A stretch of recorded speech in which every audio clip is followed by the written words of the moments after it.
Hablemos de doctrina, una enseñanza basada en las escrituras bíblicas con el único fin de orientar y enmarcados en el pensamiento de Dios. Por tal razón os digo, en Romanos 16:16, en su versículo, saludaos los unos a los otros. Con ósculo santo os saludan todas las iglesias de Cristo. Le invitamos desde ya a compartir con nosotros de 60 minutos con la palabra de Dios.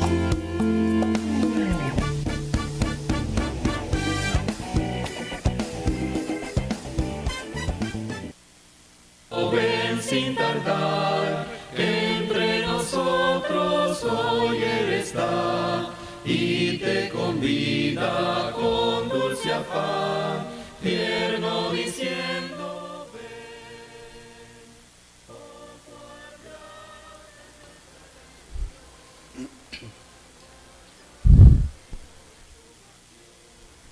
Buenas noches.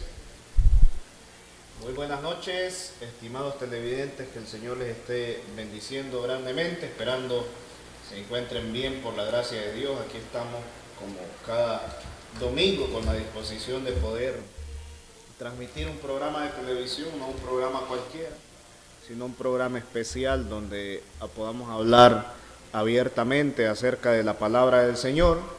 Me acompaña siempre el hermano Johnny aquí a mi lado. Hemos hablado y hablamos de diferentes temas cada domingo. El domingo pasado tocábamos el tema de las estafas religiosas, si no me falla la memoria. Y hoy vamos a hablar acerca de un tema muy importante. Como siempre le pedimos a usted dedicar, pues, si es posible, la mayor atención, tener ahí su Biblia a mano, tener en qué anotar también, ¿verdad? Y pues el hermano Johnny va a estar impartiendo el tema la noche de hoy, que lleva por título Adornando la Doctrina, ¿verdad? Entonces eso vamos a estar hablando. Adornar la doctrina, no le voy a decir qué queremos decir con eso, el hermano Johnny se lo va a transmitir para que le quede la incógnita y el hermano Johnny va a estar desarrollando el tema en estos momentos. Hermano Johnny. Bendiciones, hermanos, bendiciones a todos. Queridos hermanos, como siempre, es un placer, un privilegio poder estar aquí, dirigirnos hacia ustedes a través de esta señal de televisión, poder compartir la palabra. Para nosotros es un placer, un gusto enorme el que nos da el Señor de poder hablar de su palabra. Esperamos que esta noche el tema que vamos a compartir sea un tema que le ayude mucho a usted, sobre todo si usted es cristiano, y si no lo es, para que entienda cómo debe vivir un verdadero cristiano, cómo debe comportarse un cristiano fiel al Señor, que tiene como prioridad lo espiritual y que manifiesta en su vida diaria lo que la palabra nos enseña cuando dice que nosotros debemos ser luz del mundo. Vamos a hablar entonces del fundamento bíblico para adornar la doctrina. El pasaje principal que nos introduce a este concepto se encuentra en la epístola de Pablo a Tito, en el capítulo 2, versículo 9 y versículo 10, dice la palabra del Señor: exhorta a los siervos a que se sujeten a sus amos, que agraden en todo, que no sean respondones, no defraudando, sino mostrándose fieles en todo, para que en todo adornen la doctrina de Dios, nuestro Salvador. Bien interesante, porque vamos a analizar este texto de una manera de introducción sencilla. ¿Y quiénes deben adornar la doctrina? Pablo se dirige específicamente a los siervos, pero el principio es universal. En el contexto original de la carta a Tito, Pablo pues se dirige a los siervos. Ellos son los que debían adornar la doctrina, no siendo respondones, actuando de una manera correcta. Y ese principio, aunque en primer lugar se dirigió a los siervos, es un principio universal para todos nosotros. Como nosotros como cristianos debemos adornar la doctrina del Señor. Entonces, ¿quién deben adornar la doctrina? Todos. Todos nosotros debemos adornar la doctrina. ¿Cómo se adorna? Sería la siguiente pregunta.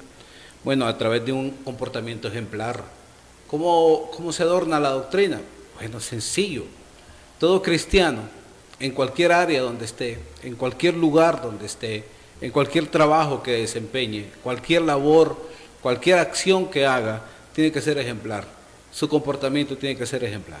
Entonces, ¿cómo se adorna la doctrina? Bueno, de esa manera, a través de un comportamiento ejemplar. En el contexto de Tito, esto significa ser obedientes, ser trabajadores, honestos, leales, incluso en una situación de servidumbre, como es el contexto de capítulo 2 de Tito, cuando se refiere a los siervos. ¿Y qué significa adornar? La palabra griega significa arreglar, ordenar o decorar, y no se refiere a la estética superficial, sino a la belleza que proviene de la integridad y de la virtud. O sea, que cuando hablamos de que nosotros debemos adornar la doctrina, no estamos hablando de actos externos que puedan adornar o embellecer algo, sino algo que se produce internamente, que proviene de la integridad o de la virtud que todos nosotros como cristianos tenemos. Entonces, cuando hablamos de adornar la doctrina, estamos hablando de un comportamiento ejemplar que nace del interior de cada uno de nosotros, de nuestra virtud, que nace de nuestra integridad como hijos del Señor. Entonces, nosotros que estamos llamados a adornar la doctrina, tenemos que hacerlo de esta forma. ¿De qué forma? ¿Cómo se adorna la doctrina? A través de un comportamiento ejemplar. Entonces vamos a analizar varios puntos, vamos a tocar varios incisos en el desarrollo de este tema, para que usted vaya entendiendo entonces de qué manera ejemplar nosotros debemos comportarnos. Los principios claves para adornar la doctrina de Cristo. Adornar la doctrina no se limita a un solo aspecto de la vida, sino que permea todas nuestras interacciones, y vamos a hacer una exploración profunda de cómo nosotros podemos lograrlo. El primer punto que vamos a analizar es en el carácter personal y en la moralidad. ¿Cómo nosotros debemos adornar la doctrina? Primero en el carácter personal y en la moralidad. Este va a ser el primer punto que vamos a desarrollar, y cómo en este aspecto del carácter personal y en la moralidad podemos adornar la doctrina de Cristo.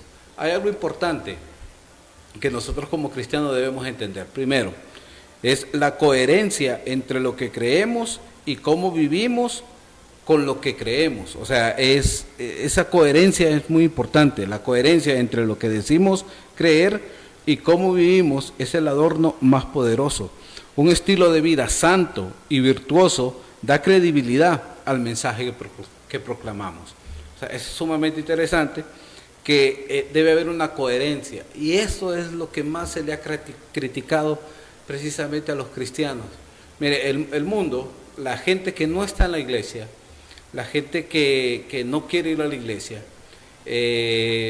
porque aman las tinieblas o porque están acostumbrados a hacer lo malo, entonces ellos necesitan justificantes, ellos necesitan algo que justifique el hecho de no acercarse a Dios, de no acercarse a la iglesia. Entonces la gente que está en el mundo, por lo general, siempre está muy pendiente de usted que va a la iglesia. Él está muy pendiente de cómo es su comportamiento, de cómo usted hace las cosas, porque al ver que usted comete un error, al ver que usted comete una falla, porque ellos están muy pendientes de que lo que usted predica, de lo que usted dice, vaya en concordancia con lo que usted hace.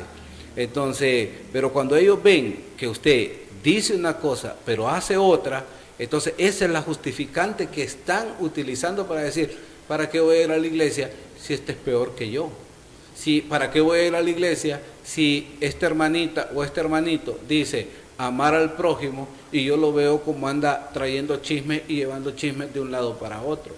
Entonces no concuerda lo que dice con lo que hace. Entonces esa incoherencia que hay ahí entre lo que se dice y lo que se hace es lo que los incrédulos necesitan para justificar el hecho de no ir a la iglesia, porque dice, no, para ser como esa persona mejor no voy. Entonces, en ese sentido, el cristiano no está adornando la iglesia, la doctrina del Señor. No la adorna porque, número uno, su carácter personal y su moralidad no concuerdan con lo que la palabra del Señor enseña. Entonces, en ese sentido, el incrédulo es muy hábil para podernos acusar a nosotros o tener una justificante para no acercarse a la iglesia. Entonces, cuando hablamos de la doctrina de la coherencia, el fundamento debe ser el fundamento del testimonio cristiano. Por ejemplo, el apóstol Santiago lo expresó de manera contundente, porque en Santiago 2, versículo 17, así también la fe, si no tiene obras, es muerta en sí misma. Esto está en Santiago capítulo 2, versículo 17. La fe genuina no puede permanecer oculta, debe expresarse a través de un estilo de vida que refleje lo que creemos. Si decimos que Dios es amor, pero vivimos con resentimiento, nuestra fe carece de credibilidad. Si proclamamos que Jesús es nuestro Señor, pero nuestras decisiones están guiadas por el egoísmo, nuestras palabras suenan huecas. ¿Entiende? ¿Cómo nosotros vamos a adornar la doctrina? Bueno, como yo le acabo de decir, si nuestra fe entonces carece de las obras, entonces nuestra fe es muerta. Muchos cristianos, lastimosamente, creo que este es el problema que tienen. Dicen tener fe, dicen ser cristianos, pero no actúan como uno, no actúan como realmente un cristiano debe actuar. Entonces, ese modo de comportarse va en contra de lo que decimos y lo que hacemos. Entonces, ahí esa coherencia no está bien. Y por eso le digo yo que una fe genuina no puede estar oculta. Entonces nosotros no podemos ocultar lo que somos. Ahora bien, la coherencia no es perfección. Yo quiero que también entendamos esto. Cuando estamos diciendo que debe concordar lo que decimos con lo que hacemos, tampoco queremos enseñarle a usted o que usted vaya a malinterpretar el concepto de que la coherencia no es perfección, porque en nosotros lastimosamente siempre van a haber fallas, sino que cuando hablamos de coherencia, hablamos de la dirección de nuestra vida. No significa que nunca cometamos errores, sino que cuando caemos, nuestro corazón nos vuelve a Dios, al arrepentimiento. Es la manifestación del fruto del Espíritu Santo. Cuando nosotros leemos Gálatas capítulo 2, versículos 22 y 23, cuando la Escritura nos habla acerca del fruto del Espíritu Santo, precisamente entonces nosotros entendemos que nuestros pensamientos, nuestras palabras y nuestras acciones deben ser guiadas por Dios. Y cuando nosotros caemos, nuestro corazón debe llevarnos a Dios, debe llevarnos al arrepentimiento, debe llevarnos a dar el fruto. Pero ahí debe haber coherencia, que si nos equivocamos, vamos al Señor, nos arrepentimos y seguimos adelante, porque la coherencia no es perfección. La coherencia es que nosotros debemos el mayor tiempo posible y en todas las ocasiones posibles que nuestra creencia, nuestra fe, lo que nosotros decimos tenga coherencia con lo que nosotros hacemos. Ahora bien, ¿por qué la coherencia es el adorno más poderoso? Porque da credibilidad al Evangelio. Que ese es el punto. O sea, porque la coherencia entre lo que decimos y lo que hacemos es el adorno más poderoso a la doctrina, porque da credibilidad al Evangelio. En un mundo escéptico, como yo le dije, el mundo es incrédulo, el mundo no va a creer, el mundo no cree en las cosas de la iglesia. O sea, la iglesia realmente tiene, delante del mundo, muchas congregaciones tienen un mal testimonio.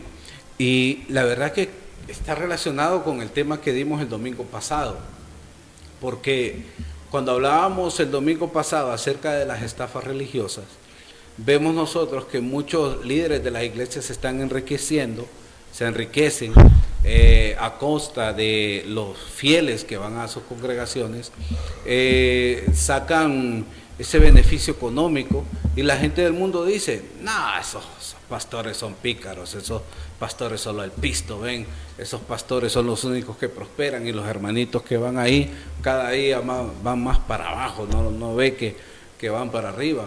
Entonces la gente ve eso. En un mundo escéptico, la gente no está buscando un argumento perfecto, sino una vida auténtica. Entonces cuando un verdadero siervo del Señor no se guía por ganancias deshonestas, ni con palabras fingidas, quiere hacer mercadería de los hermanos, sino que genuinamente tiene un llamado, ese llamado auténtico, esa vida auténtica, genuina, coherente, es un poderoso adorno para la doctrina, y eso efectivamente es lo que causa un impacto positivo precisamente en los incrédulos, que es a los cuales tenemos que llegar con el Evangelio de nuestro Señor Jesucristo. Entonces, ¿por qué la coherencia es el adorno más poderoso? Porque le da credibilidad al Evangelio. Muchas veces nosotros no damos credibilidad al Evangelio por nuestro comportamiento. Otro, porque protege el nombre de Dios. Cuando un creyente vive de manera incoherente, su testimonio puede ser una piedra de tropiezo, y esto es lo que pasa. Y ahí yo creo que es ahí donde muchos no adornamos la doctrina del Señor, cuando podemos servir de tropiezos para otros. El Señor dijo algo que me parece muy interesante traer ahorita, para que usted lo pueda entender, que el Señor dijo que nosotros tenemos que tener mucho cuidado cuando nosotros servimos de tropiezo para otros. Hay un pasaje que dice que si alguien sirve de tropiezo a alguien, es mejor que se amarre una piedra a su cuello y se lance al mar antes de que cause un tropiezo. Entonces, también dice la Biblia, los tropiezos van a venir, pero es un ay de dolor de quien viene el tropiezo. Yo creo que nosotros, como hermanos de la Iglesia de Cristo, como la Iglesia de Cristo que somos, y representantes y embajadores del Señor, nosotros debemos proteger el nombre de Dios. ¿Y cómo se protege el nombre de Dios? Bueno, siendo coherente con lo que decimos y con lo que hacemos. Cuando un creyente vive de manera incoherente, su testimonio puede ser una piedra de tropiezo y dar lugar a que el nombre de Dios sea blasfemado. En la carta también del apóstol Pablo dice que por causa de los judíos el nombre de Dios era blasfemado. La hipocresía es una de las mayores barreras para que la gente considere la fe, y eso es bien interesante, porque si usted nota la mayor crítica que hace la gente incrédula del mundo a los que vamos a la iglesia, es que la iglesia está llena de hipócritas. Entonces esperamos que nosotros, como iglesia del Señor, como iglesia de Cristo, no se nos acuse, no se nos diga a nosotros, no, esa iglesia está llena de hipócritas, esa iglesia, ahí solo gente así va. No, nosotros como iglesia de Cristo, si realmente queremos cumplir la misión, si realmente queremos lograr el objetivo de evangelizar al mundo, nosotros tenemos entonces la obligación primeramente de adornar la doctrina. ¿Y cómo vamos a adornar la doctrina? Simple, sencillamente, con un principio fundamental para hacerlo: la coherencia. Tiene que haber coherencia entre lo que decimos y lo que hacemos. ¿Qué le parece, hermano? Sí, exactamente. Yo creo de que se convierte en un problema. O sea, miren,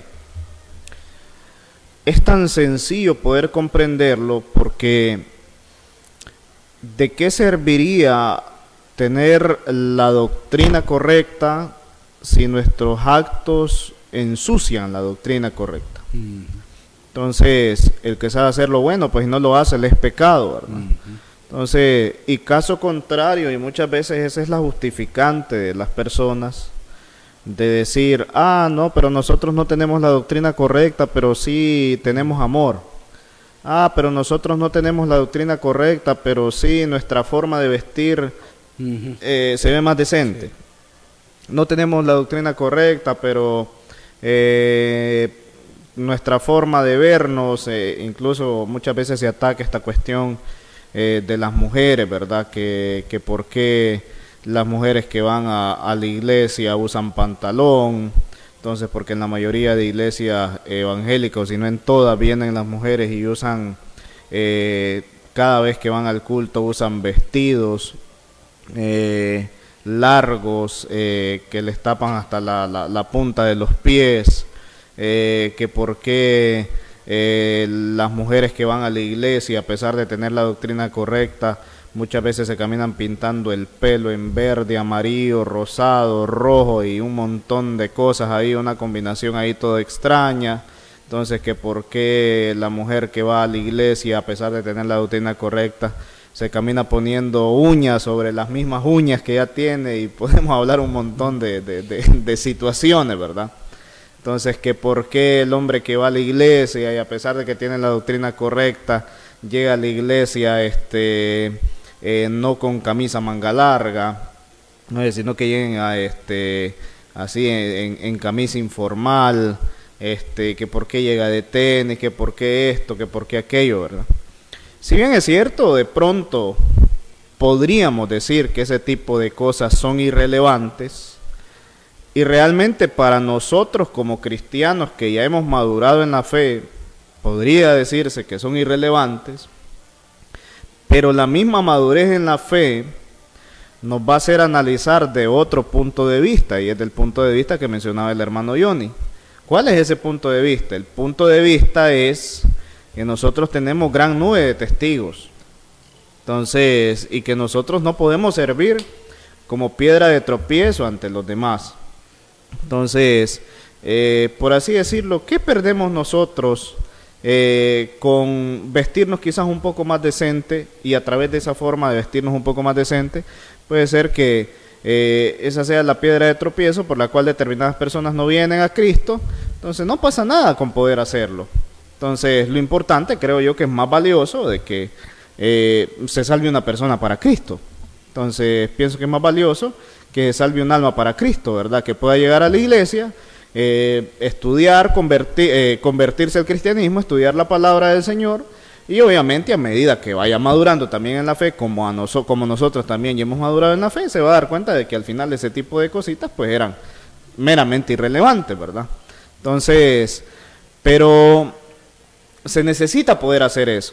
O sea, tenemos la doctrina correcta, entonces tenemos la doctrina que habla el Nuevo Testamento, entonces no tenemos unas iglesias o iglesias de Cristo donde vienen y arman relajo y vienen y que le tiran el agua mágica y que no sé qué, y que la persona se cae y que supuestamente habla en lengua y termina hablando cosas sin sentido. Hacemos las cosas decentemente, con orden, entonces bajo lo que dice la Escritura, no metemos instrumentos musicales, no estafamos a la gente con dinero, pero hay algunas cositas que tenemos que hacer para que adornen la doctrina. Entonces, y ese tipo de cositas nosotros las vamos a ir practicando si realmente nosotros entendemos la necesidad, entonces, de mantener pura e intacta lo que es la doctrina del Señor, ¿verdad? Entonces yo desde ese punto lo veo, hermano. Sí, hermano, porque fíjese que es interesante porque viviendo una vida coherente, primero se comienza en la intimidad, y le voy a explicar cómo es esto. La coherencia comienza en lo secreto. Entonces sería una pregunta muy interesante por responder, hermano. ¿Somos las mismas personas en la iglesia que en la casa? Mire que esa es una pregunta bien interesante. ¿Somos las mismas personas en la iglesia y somos las mismas personas en la casa? Porque puede ser que usted en la iglesia sea de una manera, sea de una forma. Usted en la iglesia es alguien colaborador, usted en la iglesia puede ser alguien muy servicial, en la iglesia usted puede ser alguien que anda con una sonrisa, que es muy dinámico, que es muy alegre, que es muy sociable, y en la casa es todo lo contrario. Trata mal a la esposa, le grita a la esposa, maltrata a sus hijos, los trata bruscamente. En su casa usted es desordenado, en su casa usted es alguien que guarda rencor, alguien que no perdona nada, pero en la iglesia sí.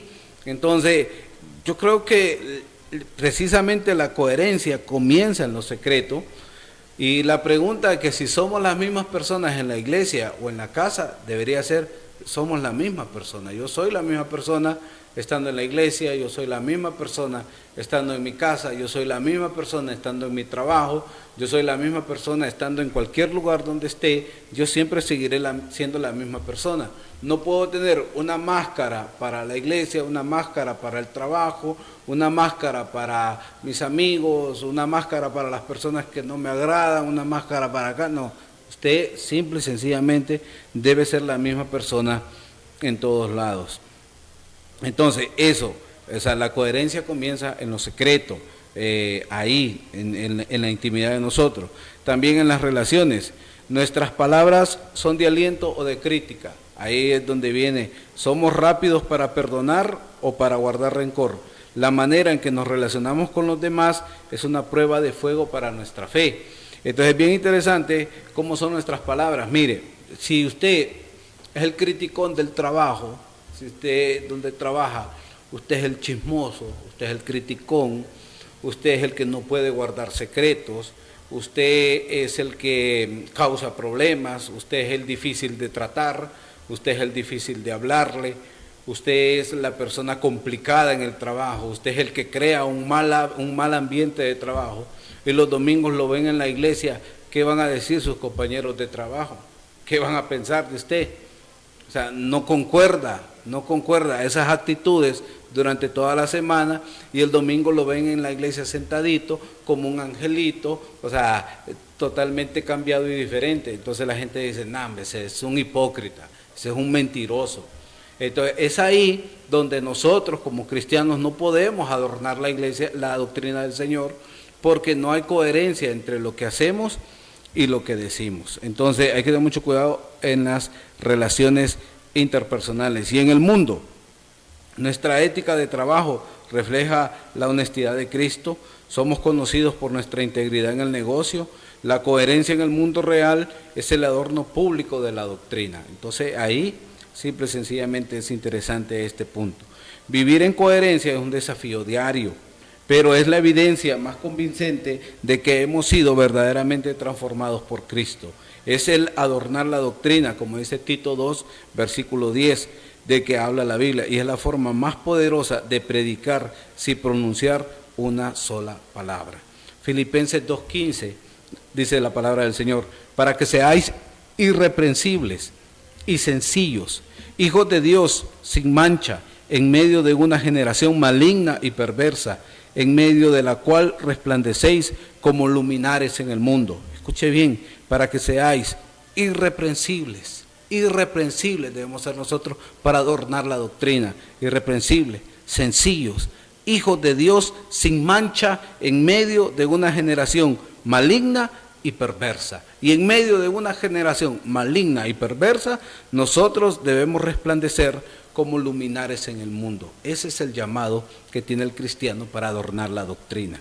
Primera de Pedro, capítulo 2, versículo 12, dice, manteniendo entre los gentiles una conducta intachable. O sea, ¿cómo debemos nosotros tener nuestra conducta ante los gentiles, ante los incrédulos, ante aquellos que no sirven al Señor, que no obedecen al Señor, que están alejados del Señor? Entonces dice Pedro que nosotros ante esas personas tenemos que tener una conducta intachable, para que en lo que murmuran de nosotros como de malhechores, al ver vuestras buenas obras, glorifiquen a Dios en el día de la visitación. Entonces dice Pedro que lo que puedan decir de nosotros, más bien ellos queden con la boca tapada, ellos queden abochornados de que realmente lo que dicen de nosotros no es cierto, sino es todo lo contrario. Nosotros somos totalmente diferentes, nosotros brillamos como luminares en medio de la oscuridad. Entonces es ahí donde el cristiano da un testimonio fuerte, da un impacto positivo en la vida de todos aquellos que no conocen al Señor, y es la mejor manera de predicar la doctrina del Señor. Esa es la mejor manera que tenemos nosotros para predicar la doctrina, pero todo comienza en lo secreto, todo comienza en el hogar. ¿Qué le parece, hermano? Desde ahí podemos empezar a hablar de la importancia de que nosotros, como dice Filipenses 2:15, debemos ser irreprensibles y sencillos, y como dice Primera de Pedro 2:12, nuestra conducta tiene que ser intachable. Yo creo que no hay mejor manera de ganar personas para Cristo, entonces que con el testimonio, no con el testimonio de palabras, sino con el testimonio de vida, ¿verdad? Entonces yo creo que esa es la forma más efectiva de ganar personas para Cristo. O sea, ¿a qué me refiero con esto?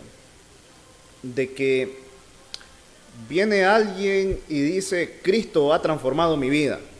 Entonces, pues que se note realmente, ¿verdad? Que Cristo ha transformado su vida. O sea, la persona, por así decirlo, era un borracho, malviviente, golpeador de su familia, pero viene y conoce a Cristo, entonces dejó la borrachera totalmente, ya no es un golpeador de su familia, ahora es un hombre que ama a su familia. Entonces, y se demuestra con hechos el hecho de decir que Cristo ha transformado su vida, ¿verdad? Entonces yo pienso que no hay mejor manera que esa, ¿verdad? Entonces, porque es muy fácil, diría yo, vivir un falso cristianismo, es muy fácil vivir, supuestamente decir que Cristo ha transformado su vida, pero pues por dentro quizás no ha permitido usted de que Cristo transforme su vida. Pero entonces, de pura apariencia. Sí, de pura apariencia en sí. Entonces, con nuestra boca nosotros podemos, qué sé yo, construir grandes maravillas. Entonces, pero con nuestros hechos, pues de pronto ya es un poco más difícil. Entonces, porque lo que se habla acerca de la palabra del Señor se tiene que demostrar con los hechos. Entonces, por eso es tan importante este tema, ¿no? De adornar la doctrina. Entonces, porque tiene que ver en sí absolutamente con todo lo que nosotros somos, tiene que ver en sí con todo lo que realmente el cristiano dice que Cristo ha hecho en su vida, que lo que Cristo ha hecho en su familia, tiene que ver absolutamente con todo esto, no con simplemente decir, Cristo ha transformado mi vida, el Señor me revela cosas a mí, que es por lo general lo que sucede, ¿verdad?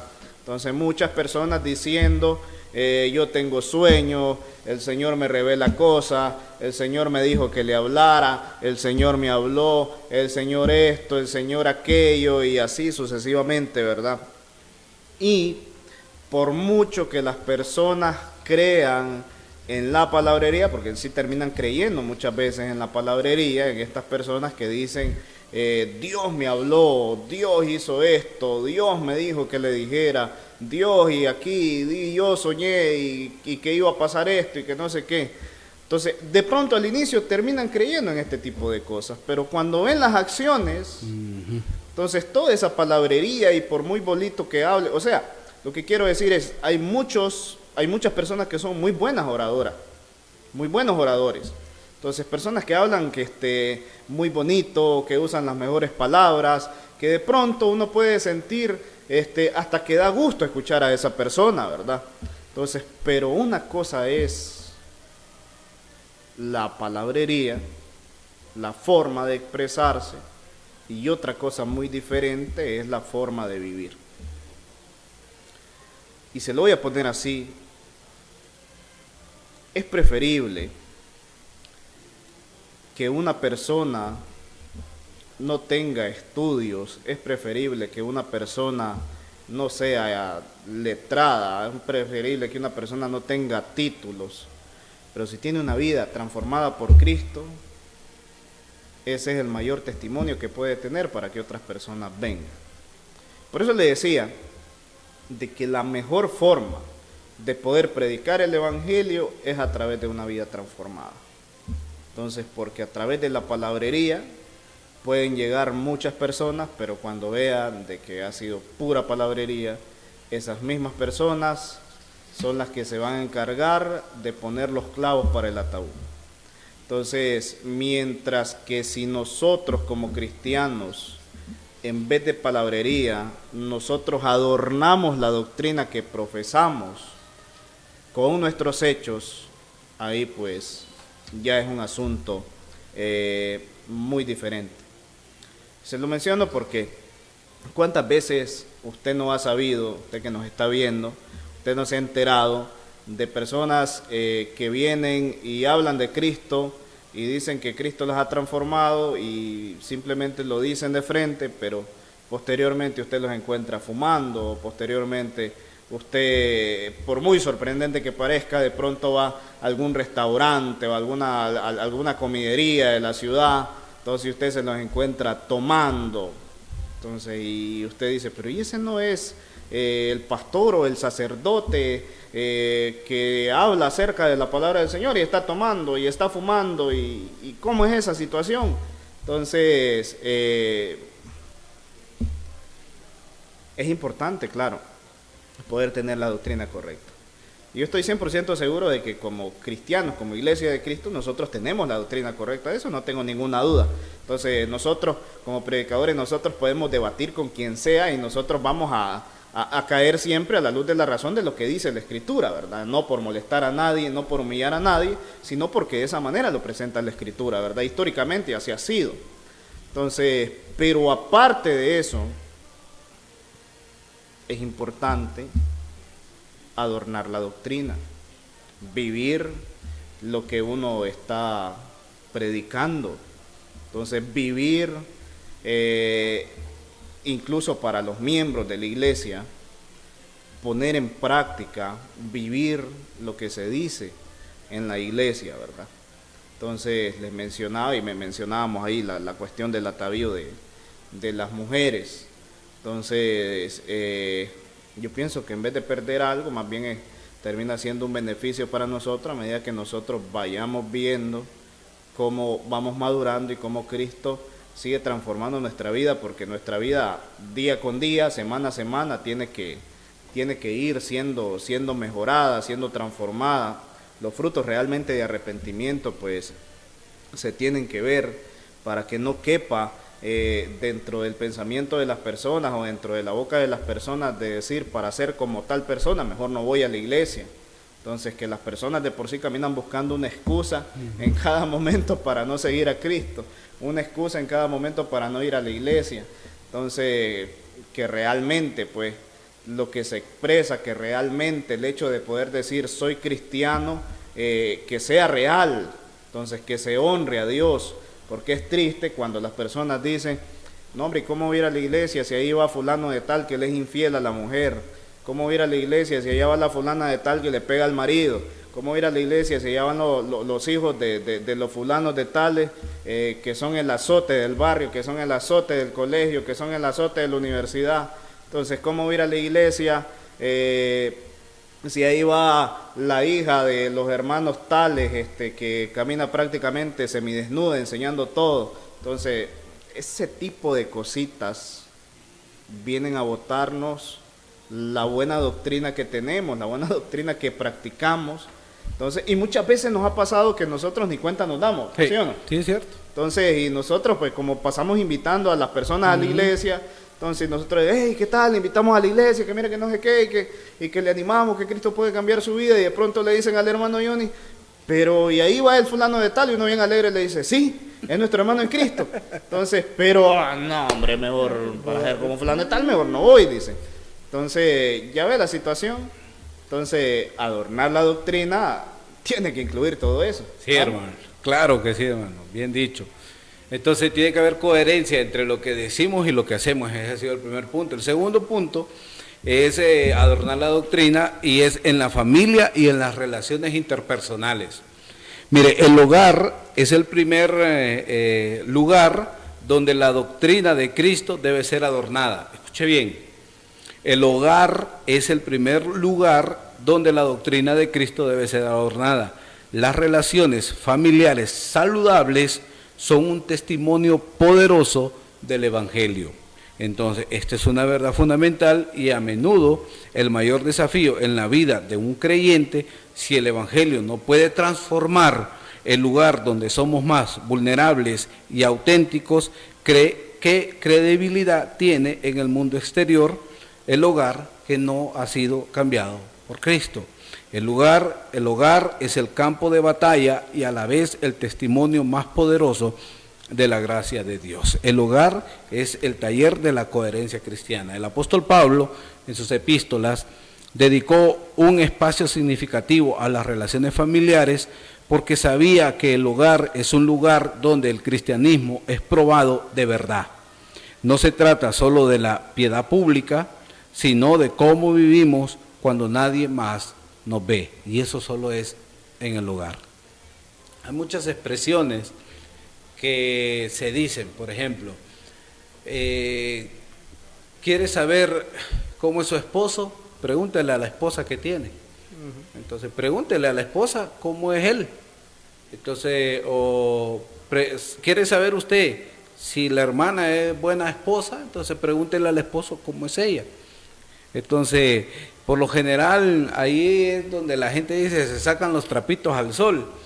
Entonces, el hogar es el campo de batalla, pero a la misma vez, tener un hogar bonito, consolidado, bien diseñado, bien coordinado, es el testimonio más poderoso de la gracia de Dios. Y como les dije yo que el apóstol Pablo habló mucho acerca de esto, entonces es muy importante cómo nosotros somos cuando nadie nos ve. Y lo primero, hermano, en el hogar, en la familia y en las relaciones interpersonales es el amor sacrificial de los esposos. El matrimonio cristiano, escuche bien, el matrimonio cristiano es un reflejo de la relación de Cristo y la iglesia. Cuando nosotros leemos Efesios, hay varios textos, por ejemplo Efesios 5, versículo 25, dice: maridos, amad a vuestras mujeres, así como Cristo amó a la iglesia y se entregó a sí mismo por ella, para santificarla, habiéndola purificado en el lavamiento del agua por la palabra, a fin de presentársela a sí mismo como una iglesia gloriosa, que no tuviese mancha ni arruga, ni cosa semejante, sino que fuese santa y sin mancha. Así también los maridos deben amar a sus mujeres como a sus mismos cuerpos. El que ama a su mujer, a sí mismo se ama. Entonces, estos versículos nos exhortan y exhortan a los maridos a amar a sus esposas como Cristo amó a la iglesia y se entregó a sí mismo por ella. Este amor no es condicional, es sacrificial y protector y edificador. Cuando un esposo ama de esta manera, está adornando la doctrina de Cristo con un testimonio que se puede ver desde muy lejos. Pero qué pena da, la verdad que da pena, que el hermano que va a la iglesia, que se pone su camisa manga larga, como dijo de ratos el hermano, su corbata, se peina, va bien peinadito a la iglesia. Pero todos en el mundo, todos en el barrio, saben que tiene otra mujer. Entonces, ¿sabe qué dice la gente? A nada va a la iglesia. Tiene otra mujer allá por fuera, tiene una rebusca, como decimos aquí en Honduras. Tiene una rebusca allá. Allá en otro barrio, allá donde nadie lo ve, allá tiene otra. O trabaja en otra ciudad y aquí tiene a su esposa, a sus hijos, su familia y todo eso. Pero en la otra ciudad, allá donde nadie lo ve, allá tiene otra. Es como hay gente que tiene su esposa y tiene ahí su amante, y para que nadie los vean aquí, se van a otros lugares, a otras ciudades. Siempre hay ojos que los ven, siempre. No hay nada oculto, siempre se van a dar cuenta. ¿Y sabe qué dice? Y va a la iglesia. Y el domingo se pone la corbatita ahí, su pantaloncito de tela, bien guapo, pero es un hombre infiel. Entonces, ¿de qué sirve eso? No sirve de nada, engañándose solo y sirviendo de tropiezo para otro. Eso no es adornar la doctrina del Señor. Un esposo que ama a su esposa con un amor sacrificial, un esposo que es fiel, que es auténtico, que pone a su familia en primer lugar, a Dios, a su familia en primer lugar, un hombre que se sacrifica porque sus hijos salgan adelante y a su esposa no le falta nada. No, eso es un buen testimonio de que vivir casado es algo que vale la pena. Pero en el mundo, desde los programas de televisión se nos enseñó a nosotros y nos ha dicho que el matrimonio es como el demonio. ¿Se acuerda usted que salía? Entonces dice, sí, ¿y cómo? Pues si el hombre ahí ya no aguanta a la mujer, allá tiene otra, porque a saber cómo vivirá. Entonces eso rompe, eso daña el testimonio de la iglesia, rompe cualquier acercamiento que nosotros como evangelistas podamos tener con la gente, porque la gente se va a fijar en eso primero. Entonces, por eso es que adornar la doctrina no es algo tan sencillo, pero es algo que sí tenemos que hacer. O sea, es una obligación de nosotros adornar la doctrina, aunque parezca un poco difícil, pero sí se tiene que hacer. Entonces, eso es algo muy interesante acerca de los esposos. De las esposas, ¿qué podemos decir? El respeto y la sujeción mutua.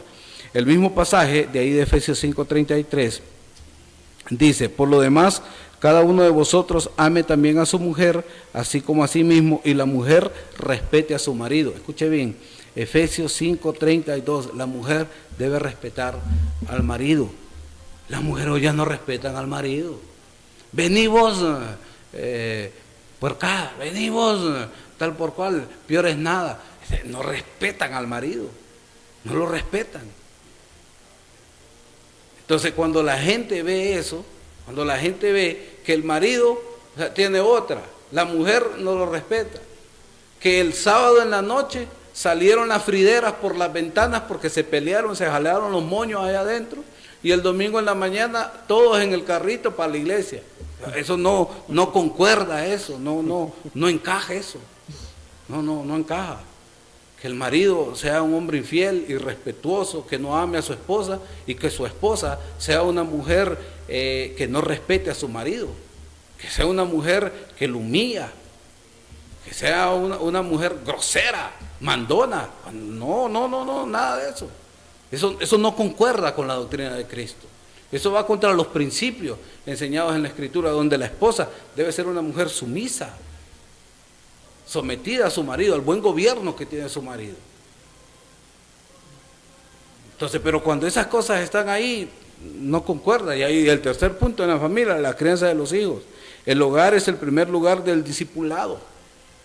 Y si usted como papá, la esposa que usted tiene no lo respeta, usted no ama a su esposa como debe amarla, entonces, ¿qué están viendo los hijos? No, pues esto es el matrimonio.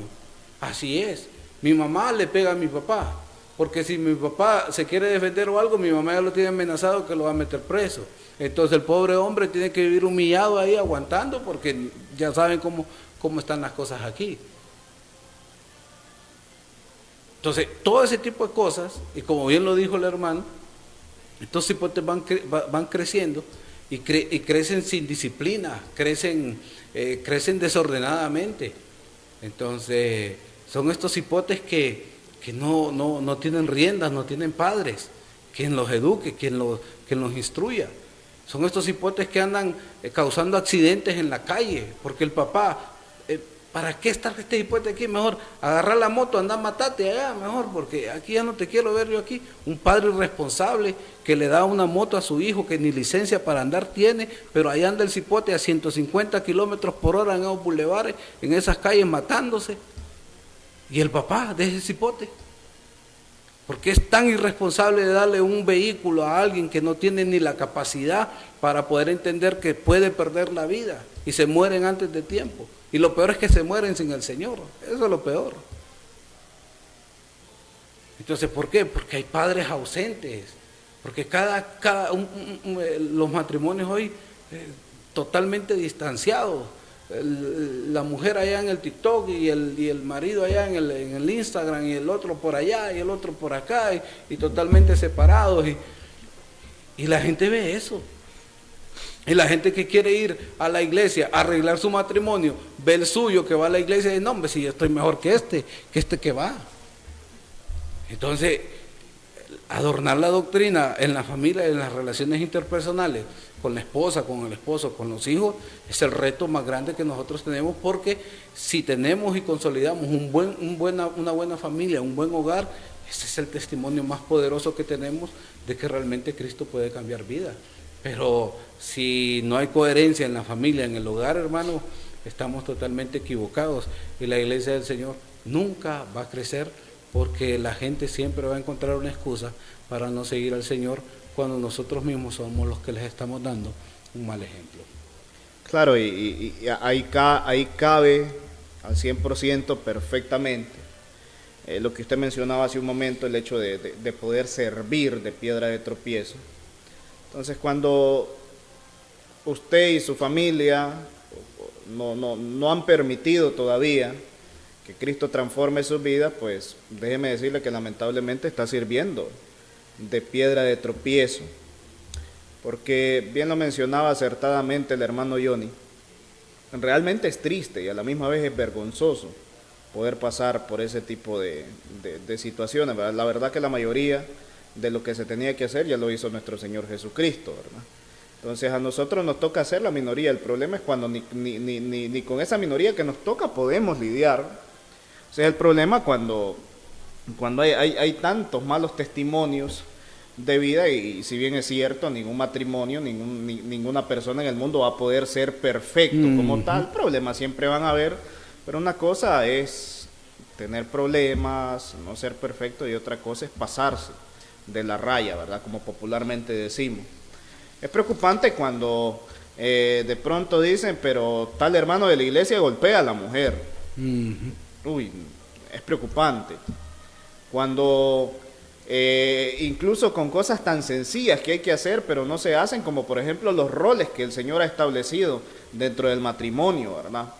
Entonces, cuando el hombre sabe que tiene que ser cabeza del hogar y resulta que a pesar de ser cristiano es un hombre irresponsable, un hombre inmaduro, un hombre que no tiene la capacidad para poder sacar al frente a su hogar, que no tiene la autoridad moral para decirle a su familia, vámonos a la iglesia, que no se quede nadie. Entonces, donde vemos también tristemente que la mujer muchas veces no ha entendido el papel que le corresponde, el lugar que Dios le ha dado. Entonces, donde el Señor le ha dicho a la mujer que ella es ayuda idónea. Entonces, pero también se confunden los términos, donde la mujer dice, aquí la que mando soy yo. Este hombre a mí no me va a mandar. Entonces, porque yo soy así, porque yo nací así, porque yo he sido así. Y pues al final resulta que la mujer termina mandando al marido. Entonces, la mujer es la que se terminan invirtiendo los roles. Y por supuesto, después vemos a hijos que han vivido dentro de esa familia y después viene la pregunta de decir, pero ¿qué fue lo que nosotros hicimos mal para que estos muchachos hoy en día que son adultos no quieran saber nada de Dios? Pónganse a pensar qué pudo haber hecho mal cuando no respetó sus roles dentro del hogar, cuando simple y sencillamente le valió, cuando usted como padre de familia no tuvo la suficiente autoridad, cuando usted como padre de familia jugó al matrimonio siendo infiel, donde sus hijos se dieron cuenta de que usted se miraba con otras mujeres, o donde sus hijos se dieron cuenta de que la mujer se miraba con otros hombres. Entonces, y quizás nadie más lo supo, pero internamente la familia sí lo supo. Entonces, ahí está la respuesta. ¿Por qué después hay hijos que no quieren saber nada de Dios? ¿Por qué después incluso hay hijos que son hijos de líderes de la iglesia, de predicadores, de pastores, que después no quieren saber nada de Dios porque internamente vivían un infierno como hijos? Entonces, porque el padre que tuvieron fue un padre ausente, entonces que le dedicaba el 100% a la iglesia y se olvidó de su familia porque no supo equilibrar las cosas. Entonces, después tenemos hijos o hijos adultos que no quieren saber nada de Dios, entonces porque vieron que el padre de familia que se paraba a predicar en el púlpito en la casa, resulta que era una persona totalmente, pero totalmente diferente a lo que profesaba y predicaba. Y lamentablemente esas son las pequeñas situaciones que terminan botando la buena doctrina. O sea, la doctrina no tiene ningún problema. No. La doctrina está bien, la doctrina está perfecta al 100%. No tiene ningún margen de error. El problema lo tenemos nosotros. Cuando no somos capaces de poder hacer esas pequeñas cosas que nos ha encargado nuestro Señor Jesucristo. Entonces, donde muchas veces sucede, donde padres de la iglesia terminan siendo muy permisivos, hijos tatuados, hijos en fiesta. Resulta de que el hijo sacó embarazada a la muchacha, la novia, y adivine quién se la van a mantener. Los papás, los hermanos que van a la iglesia le van a mantener la mujer porque el niño está chiquito. Entonces, porque está pequeño todavía. Entonces le dice, no te preocupes, hijo, termina de hacer tal cosa, y nosotros nos hacemos responsables. Entonces, donde se apaña y se apaña el pecado, donde la jovencita se quiere tener novio, la jovencita de 13, 14 años, entonces no sabe ni qué significa lo que es noviazgo. Entonces le dice, para que no te andes viendo en la calle con él, mejor traerlo aquí a la casa. Mire, qué fácil, ¿no? Se ganó el permiso. Entonces, para que no se ande viendo en la plaza o en el parque, mejor traerlo aquí a la casa, le dice. De 13 años. De 13, 14 años. Entonces, cuando realmente debería de haber una educación de los padres y enseñarle, decirle, mira, si te vas a meter al noviazgo, es porque el noviazgo es literalmente la antesala al matrimonio, pues. Entonces, no es que te vas a andar con una, con otra, y vas a andar con un montón, entonces y así te la vas a llevar. No, si te vas a meter a esto, sabelo de que no, en primer lugar no estás en edad. Yo pienso que una persona que tiene 13, 14, 15 años, 16, 17 años, no está en edad para ese tipo de cosas, ¿verdad? Entonces, porque no se mantiene solo, porque aún está estudiando, entonces porque aún no sabe lo que es la vida, porque muy probablemente si se mete a este tipo de cosas va a ser una persona irresponsable en el futuro, con su familia, muy probablemente va a repetir patrones que ya se han presentado y lamentablemente eso va a terminar siendo un fracaso. Entonces, pero esas cositas suceden. Sí, suelen pasar, y eso es lo que daña el testimonio de la iglesia, cómo nosotros internamente o cómo nosotros estamos proyectando cosas o estamos haciendo cosas que los demás están viendo en nosotros, que son incoherentes con la doctrina que nosotros profesamos. Le animamos, querido hermano, mire, no estamos hablando de perfección, no debemos ser perfectos, no, sino de tener mucho y sumamente cuidado, un sumo cuidado de cómo nosotros pues nos desarrollamos en cada uno de los ámbitos o aspectos donde nosotros pasamos la mayor parte de nuestro tiempo. Hay otro aspecto muy importante en el ámbito laboral y en los negocios. Dice la palabra del Señor en Colosenses 3, versículos 23 y 24, todo lo que hagáis, hacedlo de corazón como para el Señor y no para los hombres, sabiendo que del Señor recibiréis la recompensa de la herencia, porque a Cristo el Señor servís. Dice 1 Timoteo 6, versículo 1, todos los que están sujetos a yugo de servidumbre, tengan a sus amos por dignos de todo honor, para que no sea blasfemado el nombre de Dios y la doctrina. Ahí está, en el ámbito laboral y de negocios, usted sabe cómo debe comportarse entonces según nos enseña la Escritura. Y en el manejo del dinero y los recursos, la forma en que administramos nuestras finanzas revelan mucho sobre nuestra confianza en Dios y nuestras prioridades. Dice Mateo 6:21, porque donde está vuestro tesoro, ahí también estará vuestro corazón. Y dice, y a los ricos de este siglo manda que no sean altivos, ni pongan la esperanza en las riquezas, las cuales son inciertas, sino en el Dios vivo, que hagan bien, que sean ricos en buenas obras, dadivosos y generosos.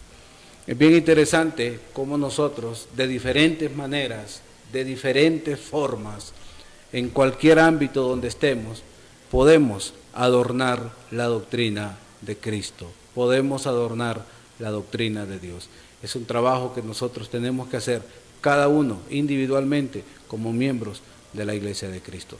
Trabajemos para que la Iglesia brille en medio de una generación maligna y perversa, y de esa manera podamos traer muchas almas más a Cristo. Ese ha sido el mensaje que queremos compartir con ustedes en esta noche. Esperamos que les ayude, queridos hermanos, lo hacemos de todo corazón, para que la Iglesia del Señor pueda cumplir la misión que el Señor nos ha encargado. Ha sido un placer estar con ustedes. Esto es todo por mi parte. Las palabras finales las tiene nuestro hermano Quiroz. Bendiciones.